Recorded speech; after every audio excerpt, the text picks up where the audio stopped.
Yo, what's good, y'all, man? We got Avengers Doomsday link reveals huge MCU time jump, new plot details. Light up, sub. Let me know what y'all think on Doomsday, man. How y'all feeling, man? Y'all excited for Doomsday? Let me know, man. How y'all feeling, man?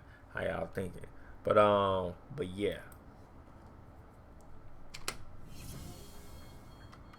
What's going on, guys? Welcome to Everything Always. My name is Michael Roman, aka All Fires. Now, today we have a huge update from none other than Daniel RPK regarding the casting grid for the upcoming Avengers 5 Doomsday, and it reveals the casting for a character we're going to be introduced to during the Fantastic Four, which really changes the complexion of what the plot might look like during that film. It also confirms some things that we had heard about what's happening in the Fantastic Four film and how that movie will end. We're going to break down this latest update for the casting grid for Avengers 5 Doomsday and this brand new casting for a Marvel character we're first going to see in Fantastic Four and will be much older by the time we catch up with them in Avengers 5. But first, if you could grab the subscribe button, we do daily Marvel content at the channel, and that's all we do. Everything from official Easter egg breakdowns, trailers, and reviews, to the occasional industry insider report and everything in between. So if that sort of thing's for you, hit the subscribe button, leave a comment down below. That automatically enters you to win our ongoing PS5 giveaway. The next one is next month for What If Tsunali. Again, all you got to do is be a sub, leave a comment if you want, stick around to the end of the video. We get into all the giveaway stuff again there. Now, the details of today's scoop are super curious, and it looks like we may be headed for an enormous time jump in between the events of the Fantastic Four, where that movie ends, and when we pick up with the MCU again in Avengers 5. The latest coming from Daniel RPK, you guys can follow him over on Twitter at RPK News, is this, quote, according to a casting grid they did for Avengers 5, they're casting a 10 to 13-year-old Franklin Richards for a major role in Doomsday. He then adds, in the Fantastic Four, Franklin Richards is only 4 years old. Okay, a lot to unpack here. We'll start with the parts of this that are not new releases. Oh, so you only two things. Number one, that the Fantastic Four were going to be in Avengers 5 Doomsday. It's one of the first things we learned from a Production Weekly post about the pre-development on that film. There they were, the Fantastic Four listed right alongside Robert Downey Jr. So obviously in and part of the film, Kevin Feige confirmed that as well. We also know that Franklin Richards is a part of the Fantastic Four film, as the name First Steps works to imply his first steps, and we already saw some leaked footage of them on set with Sue Storm holding him as a baby. Now, what they're implying for the age here is kind of interesting. Again, Daniel RPK is one of the more trusted industry insiders when it comes to this sort of stuff, so I'm in no way trying to debunk. he is though. In a way though, he is, but I still don't believe no rumors. But by some people though, he is though. This, but just trying to clarify what he might have actually meant.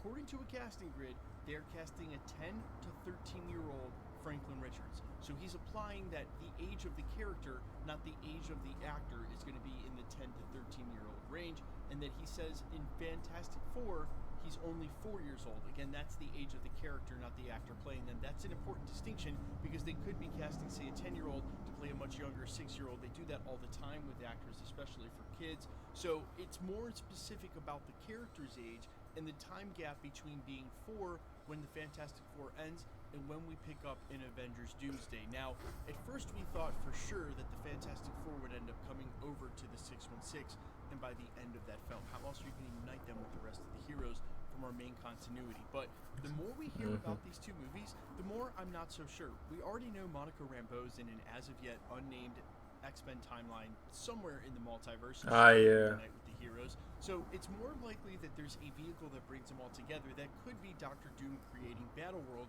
Still, we suspect this to happen, and by the end of the Fantastic Four film. But what could account for this age gap, if it's not an actual huge jump on Earth in between the end of Fantastic Four and then 7 years forward in the MCU, is that they could still just be in their universe, and he could age at a different time and rate than the events that are happening on the MCU, again because it's across the multiverse. Still, this opens the possibility that when we do get to Avengers 5, it's far in the future of the MCU. So, for instance, a post-credit scene that may show Sam Wilson's Captain America arranging. At Progressive, we don't believe in a cookie-cutter approach to career growth and development.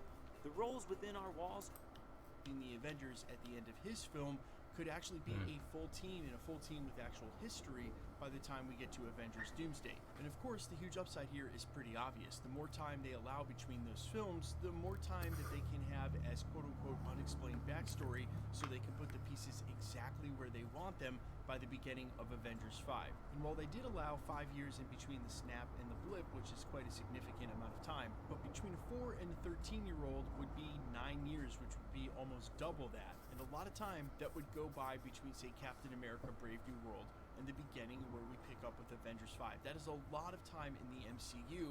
The complication this presents is for characters that are still on the younger side, like, say, Peter Parker, it won't exactly be able to explain how he hasn't aged into more of a young adult, older man at that point, instead of the older teen that he is now.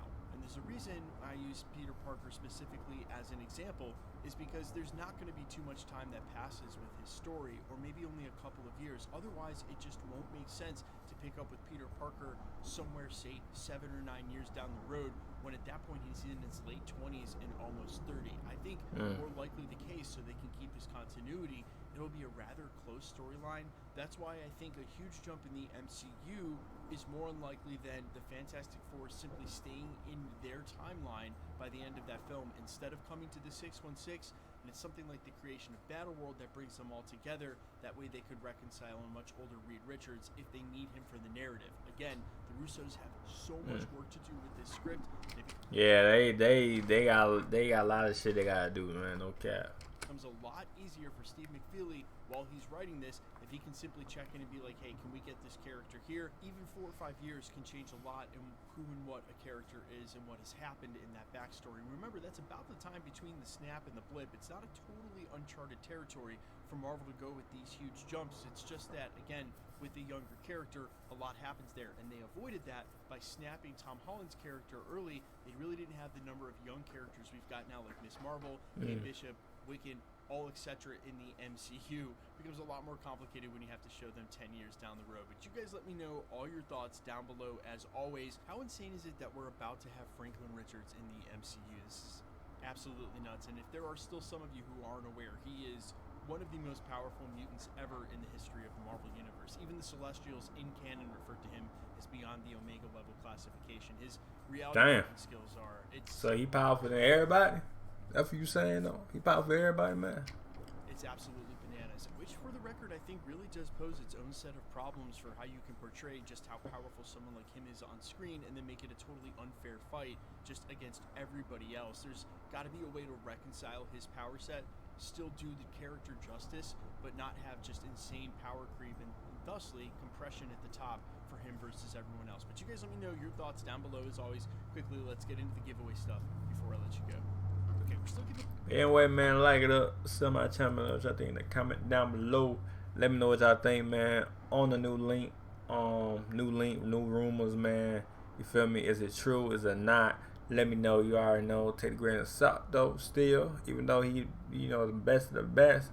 But take the grain of salt, though, still, man.